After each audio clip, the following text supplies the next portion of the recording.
विश्वास के साथ उनको भला बुरा कहने लगती है कि नहीं, ऐसा नहीं हो सकता। नारद ने मुस्कुराकर कहा, माता, तुम्हारा यही सोचना ठीक है। इसी भ्रम पर सुखी गृहस्थी टिकी हुई है। अच्छा, मैं चला। वह व्यंग्य समझी नहीं। भारतीय नारियों की नासमझी वाली परंपरा ने नारद को बचाया।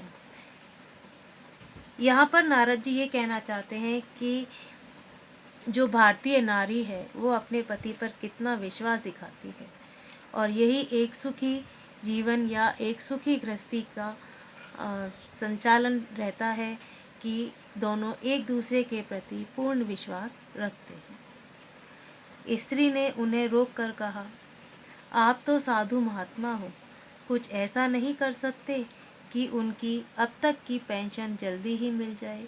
इन बच्चों का पेट भी तो भर रहा है। यहाँ पर पत्नी के द्वारा ये कहने पर कि नारद जी से यह प्रार्थना करने पर कि आप कुछ कीजिए ताकि इनकी सारी पेंशन मिल जाए और बच्चों का पेट भरने लगे।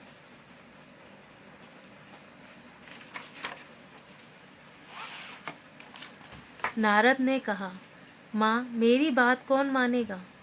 मेरा कोई मठ भी तो नहीं है जो लोग मेरी बात माने। खैर, मैं सरकारी दफ्तर जाऊंगा और कोशिश करूंगा। विशाल इमारत में सरकारी दफ्तर था। एक कमरे में बैठे बाबू के पास जाकर नारद ने भोला राम के केस के बारे में पूछताछ की। बाबू ने कहा, हाँ, भोला राम की दरख्वास्तें तो आती रहती थीं, परंतु इस पर वजन नहीं होने के कारण वह उड़ जाती थी। बच्चों, यहाँ पर वजन का अर्थ है रिश्वत, कि भोला राम ने अपनी दरखास्तों के साथ रिश्वत के रूप में कुछ नहीं दिया था, इसी कारण उसकी दरख्वास्त मान्य नहीं हो पाती थी। नारद ने टेबल पर पड़े एक पेपर वेट को दिखाते हुए कहा, इससे क्यों नहीं दबा दी?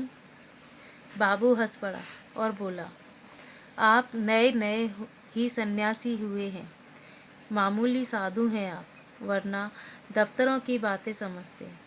शंकराचार्य लोग तो गद्दी के लिए कचहरी में मुकदमे लड़ते हैं, और आप यह भी नहीं जानते कि दरख्वास्तों पर कैसा वजन रखा जाता है।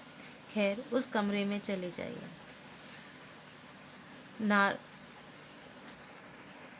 बच्चों, हम आज यहीं तक पढ़ेंगे। अब आपका जो होमवर्क है वो है कि आपको कठिन शब्द इस पैराग्राफ में से भी छांटने हैं और उनके अर्थ लिखने हैं।